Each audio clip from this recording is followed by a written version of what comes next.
Hello students, good morning.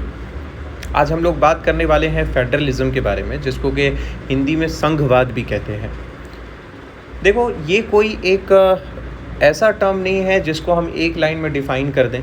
Fine, ये इसके बहुत सारे एडवांटेजेस हैं, फीचर्स हैं, इसकी अपनी करैक्टरिस्टिक है। ये एक डेमोक्रेसी फॉर्म ऑफ गवर्नमेंट में इसके बहुत बड़े रोल हैं। ये सारी चीज़ों को समझना है हमें। इन सब को समझने से पहले हमें अंदर से एक फीलिंग आनी चाहिए कि भाई फेडरलिज्म कितने कमाल की चीज़ है। उसके लिए हम लोग दो केस स्टडी पढ़ेंगे, बेल्जियम का और श्रीलंका का। ठीक है, तो बेल्जियम और श्रीलंका का दोनों का केस स्टडी आप लोगों ने पिछले चैप्टर में पढ़ा होगा, बट यहाँ पे मैं रिलेट करवा सकूँ, इमोशनली आप लोग कनेक्ट कर सको फेडरलिज्म को, इसलिए दोनों केस स्टडी हम लोग पढ़ने वाले हैं। ठीक है, अगर बात करें, यहाँ पे एक टर्म मैंने लिखा है, एक वर्ड है, आप लोग देख सकते हो, यूनिटरी स्टेट। यूनिटरी स्टेट का मतलब क्या होता है?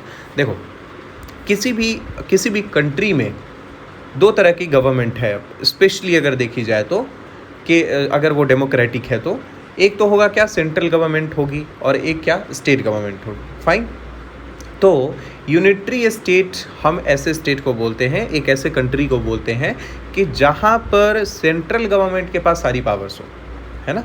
सेंट्रल गवर्नमेंट अपने फैसले करे, जो भी कंट्री के लिए जो भी फैसले करने हैं सब सेंट्रल गवर्नमेंट कर रही है, किसी का इंटरफेरेंस नहीं है। तो वैसे स्टेट को हम लोग यूनिटरी स्टेट कह देते हैं, या वैसे कंट्री को हम लोग यूनिटरी स्टेट बोल देते हैं। चले, तो अब हम लोग अपना केस स्टडी पढ़ना शुरू करते हैं। ये केस स्टडी को अच्छे से समझना, थोड़ा सा लॉजिकली सोचना, तो आप लोगों को फेडरलिज्म को समझने में और मज़ा आएगा, एंड आप खुद से एक कॉन्सेप्ट बिल्टअप करके आप एग्ज़ाम में आसानी से लिख सकोगे। चलो, तो बेल्जियम की अगर बात करें तो बेल्जियम कहाँ है भाई? ये यूरोप का एक कंट्री है। ठीक है, और यहाँ के अगर पॉपुलेशन की बात करें तो लगभग 1 करोड़ लोग यहाँ पे रहते हैं, और यहाँ पे 3 तरह के लोग रहते हैं बेस्ड ऑन लैंग्वेज। ठीक है, यहाँ पे 3 तरह के लोग रहते हैं बेस्ड ऑन देयर लैंग्वेज। पहले कौन से हैं? डच स्पीकिंग है। अच्छा देखो, जैसे हम लोग बिहार में रहते हैं, इंडिया के बिहार में रहते हैं, तो हम लोग क्या बोलते हैं कि हम लोग बिहारी हैं, राइट। कोई कश्मीर में रहता होगा तो कश्मीरी हो गया, पंजाब में रहता होगा तो पंजाबी हो गया। वैसे ही जो बेल्जियम है, बेल्जियम का नॉर्थ वाला जो हिस्सा है उसको फ्लैंडर कहते हैं। क्या? फ्लैंडर। और फ्लैंडर में रहने वाले लोगों को फ्लेमिश कहते हैं। ठीक है, तो यहाँ से एक बात समझ में आ गई कि फ्लेमिश की अगर पॉपुलेशन की बात करें तो कितने हैं? 59% है, अप्रॉक्सीमेटली 59%। ठीक है, जो कि डच लैंग्वेज बोलते हैं। नीदरलैंड्स में अगर देखोगे, वहाँ के लोग भी क्या बोलते हैं? डच बोलते हैं। अगर देखोगे, यहाँ पे एक कनेक्शन है कि अभी मैं आप लोगों को मैप दिखाऊंगा, यहाँ पे मैप के ज़रिए मैं आपको समझाऊंगा इसका इन्फ्लुएंस हुआ है कैसे। पॉपुलेशन की अगर बात करें तो पॉपुलेशन कितनी है भाई? पूरे कंट्री में 59%। ठीक है, और ये लोग कहाँ पे रहते हैं? नॉर्थ बेल्जियम में रहते हैं। अगर वहीं हम लोग फ्रेंच की बात करें तो फ्रेंच स्पीकिंग पीपल जो है 40% है पूरे कंट्री में। 40% लोग हैं जो फ्रेंच लैंग्वेज बोलते हैं, और ये इन लोग कहाँ पे रहते हैं? साउथ बेल्जियम में रहते हैं। अब अगर जर्मन की बात करें तो जर्मन कितने भाई साहब? 1% है, तो इनको तो हटा ही दो। क्योंकि देखो, एक कमाल की बात मैं बताता हूँ, किसी भी कंट्री में आप एक चीज़ देखोगे, जो पॉलिटिकल रोल प्ले करते हैं ना, वो या तो मेजॉरिटी वाले करते हैं या माइनॉरिटी वाले करते हैं। और माइनॉरिटी में सारे माइनॉरिटी वाले नहीं आ गए। जैसे अभी यहाँ पे देखो, जर्मन है, वो 1% है, तो इनका कोई भी इंटरफेरेंस बहुत ज़्यादा, जैसे अभी हम लोग केस स्टडी पढ़ रहे हैं तो जर्मन की बात ही नहीं करें, क्योंकि इनकी कितनी परसेंटेज है? जस्ट 1%। तो इनका कोई बहुत बड़ा रोल उसमें नहीं है। तो यहाँ से एक बात समझ में आती है कि जो मेजॉरिटी, सबसे ज़्यादा जिनकी मेजॉरिटी है और सबसे ज़्यादा जिनकी माइनॉरिटी है, उन्हीं दोनों के बीच में किसी भी कंट्री में लड़ाई होता है। ये दोनों बात आप लोग समझना, बहुत काम की बात है। चलो, तो हमने देखा कि एक फ्रेंच स्पीकिंग है और एक डच स्पीकिंग है। दोनों के बीच में क्या है भाई? कंट्री लेवल पे अगर देखें तो माइनॉरिटी किसकी है? डच स्पीकिंग की है, और फ्रेंच की दूसरे नंबर पे है। फाइन, अब यहाँ पे एक प्रॉब्लम हो गई। प्रॉब्लम क्या हुई भाई? देखो, चल समझते हैं। आप देखो यहाँ पे क्या है, नीदरलैंड्स है, तो यहाँ पे नीदरलैंड्स के लोग भी डच स्पीकिंग होते हैं, तो यहाँ पे नीदरलैंड का कहीं ना कहीं इन्फ्लुएंस इस वाले क्षेत्र में रहा होगा, है कि नहीं। अगर फ्रांस की बात करें तो फ्रांस में देखो, यहाँ पे फ्रेंच स्पीकिंग रहते हैं, साउथ वाला रीजन है, यहाँ पे फ्रेंच स्पीकिंग रहते हैं, तो फ्रांस का कहीं ना कहीं इन्फ्लुएंस रहा होगा। यहाँ पे देख रहे हो, इधर इस साइड जर्मनी है, तो जर्मनी में यहाँ पे जर्मन लैंग्वेज का थोड़ा बहुत इन्फ्लुएंस रहा होगा। तो यहाँ पे रहने वाले लोग जर्मन स्पीकिंग पीपल है, जो कि जस्ट 1% है। फाइन, चलें, ये बात सब आप लोग समझ गए होंगे।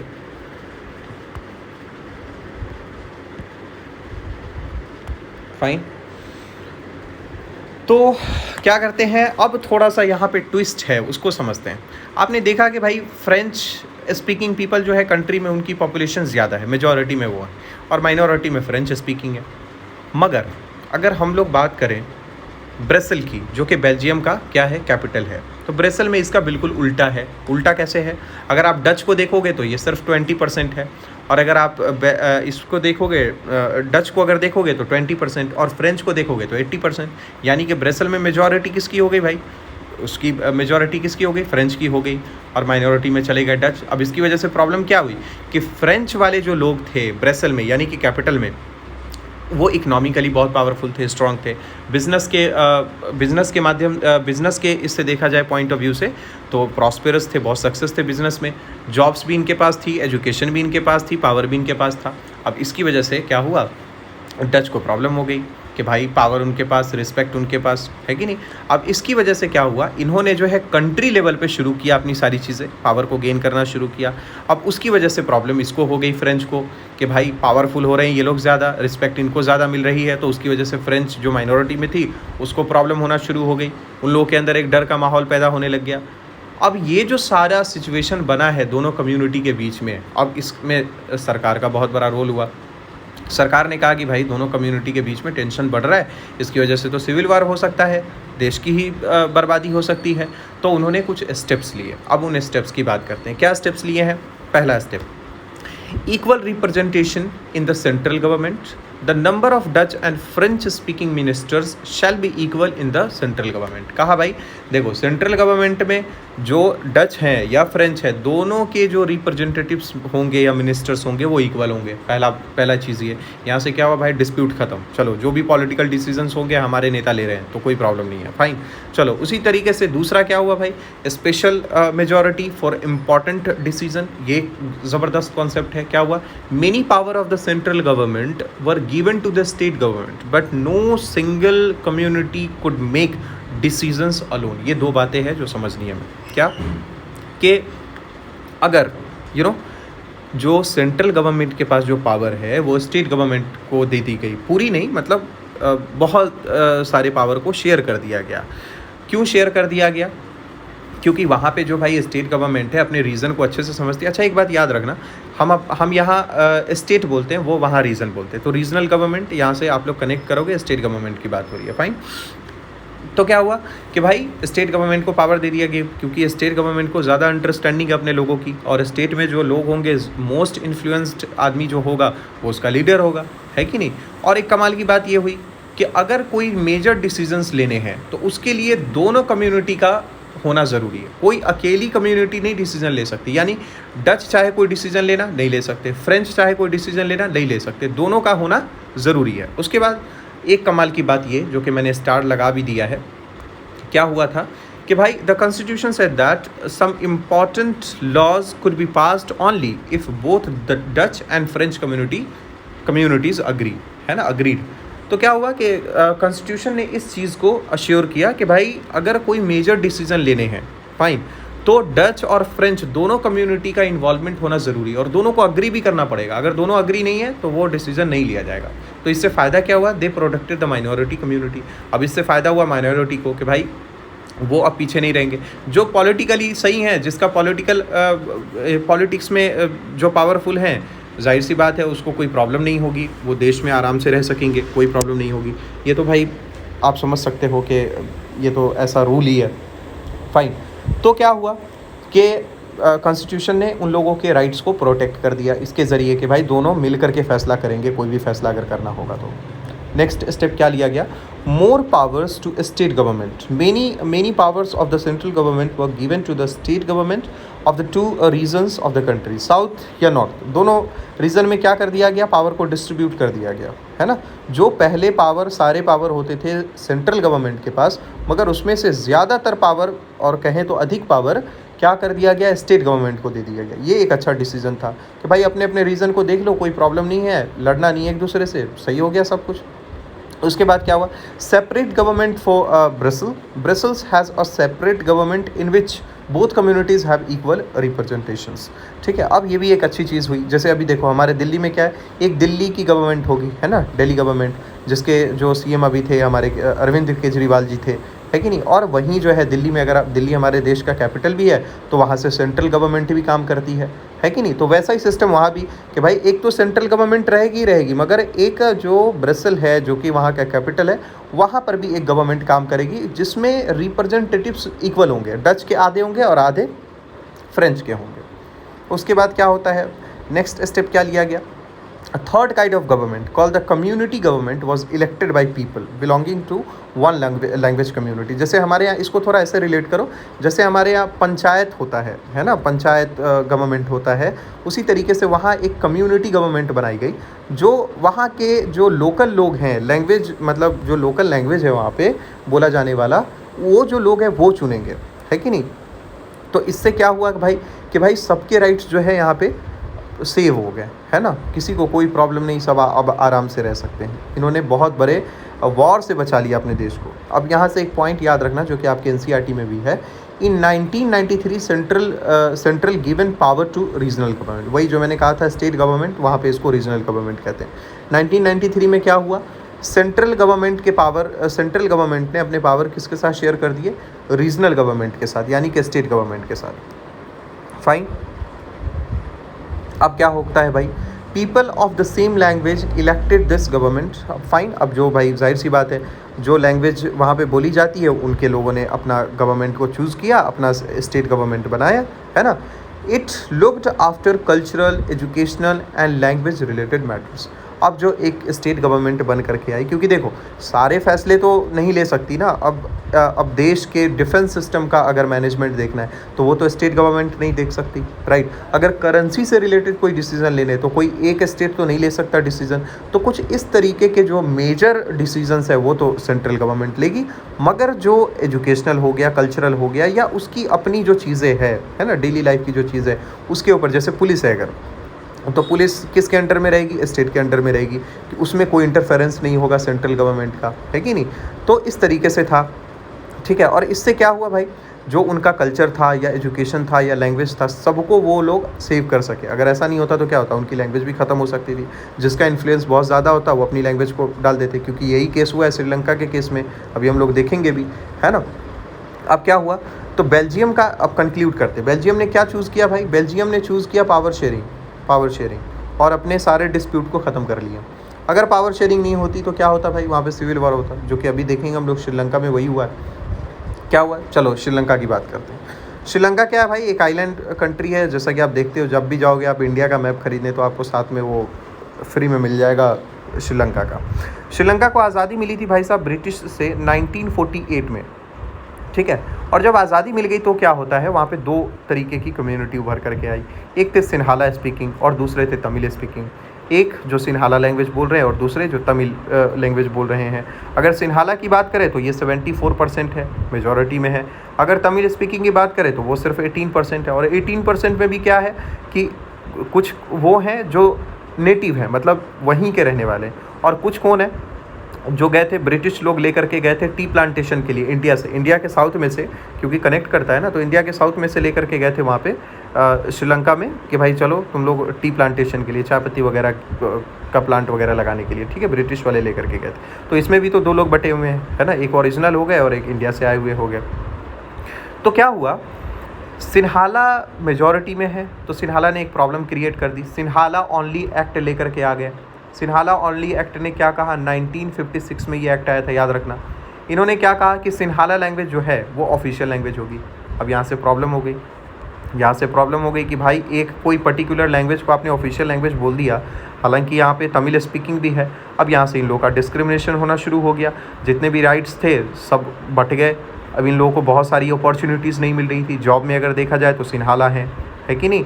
अब उसी तरीके से अगर देखा जाए जो भी मेजर अपॉर्चुनिटीज़ है वो सब इन लोगों को मिल रहा है, एजुकेशन भी इन लोगों की अच्छी हो रही है, तमिल पीछे हो जा रहे हैं।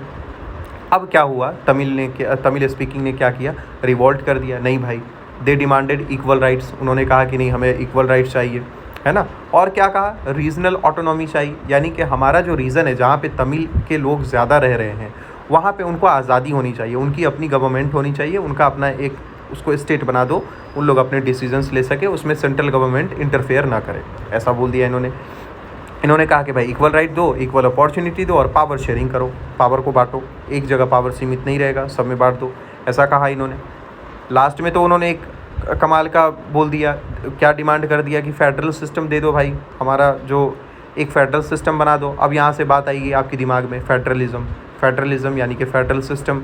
अब इन्होंने फेडरल सिस्टम की डिमांड कर दी, मगर आगे हम लोग पढ़ेंगे फेडरल सिस्टम है क्या, ठीक है। इन्होंने रिफ्यूज़ कर दिया उनकी सारी चीज़ों से, जो जाहिर सी बात है 74% है, तो सीधा उन्होंने कहा कि नहीं भाई हम तुम्हारी बात तो नहीं मानते, ठीक है। अब तमिल वालों ने कॉन्फ्लिक्ट, तमिल में और सिन्हाला में कॉन्फ्लिक्ट शुरू हो गया और ये आगे चल के सिविल वॉर बन गया, है कि नहीं। दोनों में लड़ाई होना शुरू हो गई, लाखों जाने गई, बहुत सारे लोग मरे इसमें, है कि नहीं। तो यहाँ से अब आप लोगों को एक बात समझनी है, बात ये समझनी है कि एक कंट्री ने पावर को शेयर किया और दूसरे कंट्री ने पावर को शेयर नहीं किया। इससे प्रॉब्लम क्या हुई, एक ने किया तो वो बच गए, दूसरे ने नहीं किया तो लाखों लोगों की जाने गई, है कि नहीं। तो यहाँ से आपके दिमाग में एक ओवरऑल आइडिया बन गया कि भाई पावर शेयरिंग से प्रॉब्लम को सॉल्व किया जा सकते हैं। जो भी पॉलिटिकल एजेंडा, पॉलिटिकली गवर्नमेंट है, उसमें अगर कोई प्रॉब्लम आ रही है तो पावर को शेयर करके इसको सॉल्व किया जा सकता है। एक ने किया तो ठीक हो गया, एक ने नहीं किया तो नहीं ठीक हुआ, है कि नहीं। यहाँ से हमें ये सबक मिलता है। अब हम लोग समझते हैं एक टर्म है जो कि समझना ज़रूरी है, आगे चैप्टर में आपको मदद करेगी ये चीज़। फेडरल अरेंजमेंट क्या होता है, ठीक है। फेडरल अरेंजमेंट क्या है, a system where power is shared between the central and state government. ये क्या है, एक सिस्टम है जिसमें पावर को शेयर किया जाता है भाई साहब सेंट्रल और स्टेट गवर्नमेंट को, ठीक है। अब हम लोग अपने रियल टॉपिक पे आते हैं जो कि है बेटा क्या, फेडरलिज्म। क्या है ये फेडरलिज्म, चलो समझते हैं। Federalism is a system of government in which the power is divided between the central authority and various constituent units of the country। क्या होता है भाई साहब, ये एक सिस्टम होता है जिसमें कि सेंट्रल अथॉरिटी और वेरियस कॉन्स्टिट्यूएंट यूनिट जो हैं, यानी कि देश में पंचायत हो गया या फिर स्टेट हो गया, ये सब में क्या कर देना है भाई, पावर को बांट दो। फाइन, अब सेंट्रल के पास भी पावर है, अब स्टेट के पास भी पावर है। जैसे ही पावर को आप बांट दोगे तो वो जो आइडिया है उसी को फेडरलिज्म कहते हैं। एक ऐसा सिस्टम, गवर्नमेंट का एक ऐसा सिस्टम जिसमें पावर को बांट दिया जाता है सेंट्रल में और स्टेट में। फाइन, चलो और आसान तरीके से मैं बताऊं, देखो, in other word a system of sharing power को शेयर करने का एक सिस्टम। फाइन है, between different level of government, अगर लेवल की मैं बात करूँ तो दो ही लेवल होते हैं यूजुअली, मेनली एक सेंट्रल होता है और दूसरा स्टेट होता है। फाइन, तो उसमें बांट देना, उसमें पावर को क्या कर देना, बांट देना। फाइन, चलो क्या लेवल होते हैं, अगर मैं बात करूँ फेडरेशन के अंदर, usually a federation has 2 level of government. Federation जो ये फेडरलिज्म का बिलीफ है, ये जो एक जो धारणा है, एक जो विचारधारा है, इसके अंदर कितने लेवल है गवर्नमेंट के, 2 हैं भाई, एक सेंट्रल है और दूसरा स्टेट है। अब समझते हैं थोड़ा सा सेंट्रल और स्टेट को। ओवरऑल तो हम जानते ही है कि सेंट्रल गवर्नमेंट क्या है और स्टेट गवर्नमेंट क्या है, फिर भी एक डिफाइनेबल टर्म में समझने के लिए हम लोग इसको पढ़ लेते हैं। सेंट्रल गवर्नमेंट क्या है भाई, is the government for the entire country, ये पूरे देश के लिए ये होता है ये गवर्नमेंट, ठीक है। That is usually responsible for few subjects of common national interest.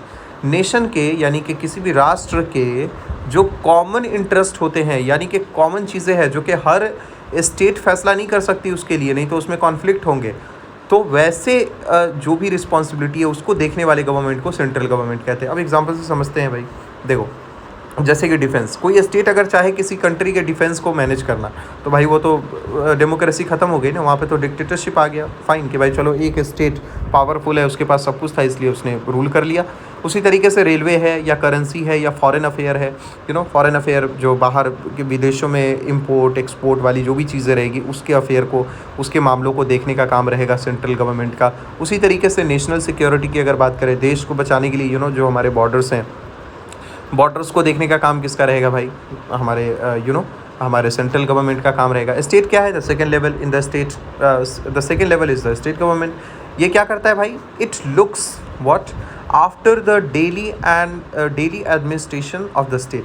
देश स्टेट के जो डेली एडमिनिस्ट्रेशन है, यानी कि रोज़ का जो भाग दौड़ है, उसको देखने का काम रहेगा किसका भाई? उसका स्टेट गवर्नमेंट का काम रहेगा। जैसे कि पुलिस को देखना, हर स्टेट गवर्नमेंट के पास अपनी पुलिस होती है। बिहार गवर्नमेंट के पास अपनी पुलिस है। अब कोई दूसरे स्टेट की पुलिस आकर के हमारे स्टेट में अगर कुछ करना चाहे, एग्जीक्यूट करना चाहे, तो वो नहीं कर सकती, क्योंकि भाई उसके राइट नहीं है। उसी तरीके से अगर हॉस्पिटल है, अगर स्टेट के विद इन स्टेट जो भी हॉस्पिटल है, गवर्नमेंट के हॉस्पिटल, उसको रन एडमिनिस्टर करने का काम किसका रहेगा? स्टेट गवर्नमेंट का। अब उसके बाद अगर मैं बात करूँ एग्रीकल्चर की, तो वहाँ के एग्रीकल्चर को भी देखने का काम किसका रहेगा भाई? स्टेट का रहेगा, यानी कि जो भी खेती वेती से रिलेटेड रहेगा वो सारा स्टेट देखेगी। बट यहाँ पे एक चीज़ और है, स्टेट के एजुकेशन को भी देखने का काम रहेगा स्टेट का ही। फाइन, बट कम्प्लीटली नहीं। देखो, अगर मैं बात करूँ 1976, ठीक है, 1976 से पहले क्या था कि स्टेट के पास ये पावर थी कि भाई स्टेट के एजुकेशन को वो देखे। बट 1976 के बाद वो पावर ख़त्म कर दिया गया। क्यों ख़त्म कर दिया गया? कि सेंट्रल गवर्नमेंट ने कहा कि भाई ऐसा अगर किया जाएगा तो प्रॉब्लम होगी। प्रॉब्लम क्या होगी? कि भाई आप लोग मैनेज नहीं कर पा रहे हो सही से, बच्चे जो है एजुकेट नहीं हो पा रहे हैं सही से, और इस तरह के कुछ एलिगेशंस लगाएं, सही या गलत वो तो दूसरी बात है। और इस तरह की कुछ बातें कह करके उन्होंने जो है एक एक्ट ला दिया और कहा कि नहीं, ऐसा नहीं होगा। स्टेट गवर्नमेंट का भी इंटरफेरेंस रहेगा और सेंट्रल गवर्नमेंट का भी इंटरफेरेंस है, क्योंकि स्टेट को भी तो चाहिए था कि भाई स्टेट ने अपना स्टैंड लिया कि नहीं भाई, हम पावर तो शेयर नहीं करेंगे इस तरीके से, एजुकेशन हमारी रिस्पॉन्सिबिलिटी रहनी चाहिए। तो सेंट्रल गवर्नमेंट ने कहा कि अगर ऐसा है तो आप भी रहिए और हम भी रहते, दोनों मिल करके काम करेंगे। वैसे आर्ग्यूमेंट था इसके ऊपर। स्टेट गवर्नमेंट ने कहा कि नहीं, जो रीज़न है, जो क्षेत्र है, उसकी अंडरस्टैंडिंग हमें ज़्यादा है कि नहीं। अब लोकल गवर्नमेंट है, लोकल बॉडी है, कोई गांव में कोई छोटा सा स्कूल है, वहाँ पे किस तरीके के लोग हैं, कौन सा लैंग्वेज बोलते हैं, उसकी अंडरस्टैंडिंग कैसे होगी भाई सेंट्रल गवर्नमेंट को। अपने आर्ग्यूमेंट में उन्होंने ऐसा कहा, मगर सेंट्रल गवर्नमेंट ने कहा कि नहीं, ऐसा नहीं होगा, हम भी इंटरफेयर करेंगे। तो क्या हुआ कि ना अब स्टेट का है ना सेंट्रल का है। एक लिस्ट बनाया गया जिसको कि कॉन्करेंट है ना, कॉन्करेंट लिस्ट कहते हैं। उस लिस्ट में क्या किया गया कि स्टेट की रिस्पॉन्सिबिलिटी भी रहेगी और सेंट्रल गवर्नमेंट की भी रिस्पॉन्सिबिलिटी रहेगी। मगर हाँ, एक कमाल की बात इसमें यह भी है कि अगर कोई डिसीज़न है, ठीक है, एजुकेशन से रिलेटेड, और स्टेट कह रही है कि ऐसा नहीं करना है, और सेंट्रल गवर्नमेंट कह रही है नहीं ऐसा करना है, तो फिर सेंट्रल गवर्नमेंट के जो थॉट हैं उसको ज़्यादा प्रायोरिटी दी जाएगी। मतलब सेंट्रल गवर्नमेंट का सुना जाएगा, ठीक है, स्टेट को यहाँ पे इग्नोर किया जाएगा। तो ये एक थोड़ी सी अजीब बात है कि भाई जब शेयर किया गया था तो बराबर से करते, और इसको कॉन्करेंट लिस्ट कहा जाता है, ठीक है। उसमें बहुत सारी चीज़ें, एंट्री 64 है, 65 है, ये सब आपके काम की चीज़ नहीं है, थोड़ा आगे की बात है, तो 10th लेवल पे इतना करने की ज़रूरत नहीं। चलो, तो क्या हुआ? हाँ, तो हम लोग कहाँ थे भाई? चलो, हाँ, तो both these levels of the government enjoy their power independent of the other, ठीक है। अब क्या है, अब दोनों गवर्नमेंट जो है, स्टेट गवर्नमेंट, और अगर फेडरलिज्म की बात करें तो फेडरलिज्म के अंदर स्टेट गवर्नमेंट अपना पावर को अपना यूज़ करेगी और सेंट्रल गवर्नमेंट अपने पावर को, कोई एक दूसरे को भाई इंटरफेयर नहीं करने वाली। आप अपना काम कीजिए और सामने वाले को अपना काम करने दीजिए, ठीक है। स्टेट ना इंटरफेयर करेगी सेंट्रल में, ना सेंट्रल इंटरफेयर करेगी स्टेट में। अब कुछ फैक्ट्स हैं जो कि आपके बुक में दिया गया, उस फैक्ट्स के बारे में बात करते हैं। क्या है कि पूरी दुनिया में अगर देखा जाए तो 193 कंट्री है, जिसमें कि 25 कंट्री ऐसी है, 193 में से 25 कंट्री ऐसी है जिसके पास क्या है, फेडरल सिस्टम है, ठीक है। फेडरल सिस्टम है 25 कंट्री के पास। मगर देखो 25 कंट्री है, मगर 25 कंट्री बहुत बड़ी है, ये वो बड़ी कंट्रीज़ हैं, ठीक है। एशियन कंट्री में बड़े बड़े, जैसे इंडिया हो गया हमारा, पाकिस्तान हो गया, अफ़गानिस्तान हो गया, या फिर आप बांग्लादेश हो गया, जो बड़ी बड़ी कंट्रीज़ हैं, उन कंट्रीज़ में इस तरह के रूल्स होते हैं। Like United state of America हो गया, इन सब जगहों पे क्या है भाई, फेडरल सिस्टम है। फाइन, 193 में से 25। तो अगर कितनी बड़ी है, 40%, पूरी दुनिया की जो पॉपुलेशन है इन 25 कंट्री में रहती है 40%। तो समझ सकते हो आप कितने सारे कंट्रीज़ हो गए इसमें, और कितना डेंस पॉपुलेशन हो गया, कितना ज़्यादा हो गया, है ना। तो यहाँ पे फेडरल सिस्टम है, बाकी और जगह पे अलग अलग सिस्टम है, यूनिटरी सिस्टम भी है, और उनकी अपनी अपनी धारणाएं हैं। फाइन, अब हम लोग थोड़ा सा कुछ बातें करते हैं, उसके बाद हम लोग फीचर्स के बारे में बात करेंगे, फेडरलिज्म के फीचर के बारे में। यूनिटरी सिस्टम क्या होता है, मैंने शुरू में बताया था आपको यूनिटरी स्टेट। तो यूनिटरी सिस्टम क्या है भाई, only one level of government और the sub units are subordinate to the central government. क्या है भाई, यूनिटरी सिस्टम एक ऐसा सिस्टम है कि जिसमें एक ही लेवल ऑफ गवर्नमेंट होगा, वो सेंट्रल गवर्नमेंट, और वही जो है अब अपने सब ऑर्डिनेट को भेजेगी, मतलब स्टेट के पास पावर नहीं है, सेंट्रल गवर्नमेंट ने अपने लोगों को भेजा, जिसको कि यहाँ पे सब ऑर्डिनेट कह रहे हैं हम लोग, और वो रूल करेगी सेंट्रल गवर्नमेंट के लिए। फाइन, ऐसा है। मगर फेडरल में क्या है, central government can not order the state government to do something, है ना, कि फेडरल सिस्टम में क्या होगा कि स्टेट गवर्नमेंट को कुछ भी नहीं बता सकते, कौन, सेंट्रल गवर्नमेंट वाले, कि भाई ऐसा कर लो वैसा कर लो, जो उनको मर्जी है वो करेंगे, भाई आप अपना काम कीजिए, हमें अपना करने दिए, ऐसा है। ठीक है, उसके बाद the state government has its own power, है ना, स्टेट के पास अपना पावर होता है, वो उसकी अपनी रिस्पॉन्सिबिलिटी है कि नहीं। Both this governments are separately answerable to the people, दोनों गवर्नमेंट जो है जवाबदेही दोनों की अलग अलग होगी। फाइन, ये सारी बातें थी जो आपको समझनी थी। नाउ फीचर्स ऑफ फेडरलिज्म के बारे में हम लोग बात करेंगे, जो कि सबसे ज़्यादा इंपॉर्टेंट है। इसमें हम लोग बहुत सारी चीज़ें डिस्कस करेंगे, कमाल का टॉपिक है। आई थिंक आज के लिए इतना ही, फिर आगे पढ़ते हैं।